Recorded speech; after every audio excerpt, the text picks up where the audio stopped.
Are you treating your TR visa like just a work permit?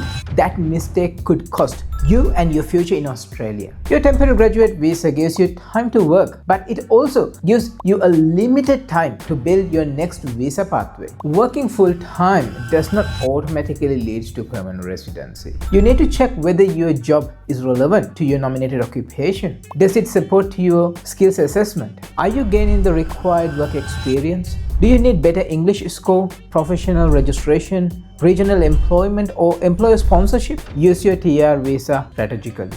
Because when your TR is close to expiry, it may be already too late to complete everything. Work, improve your English, gain relevant work experience, complete your skills assessment, and plan your next step early. If you're not too sure about your pathway, speak to one of our migration agents before you run out of your time.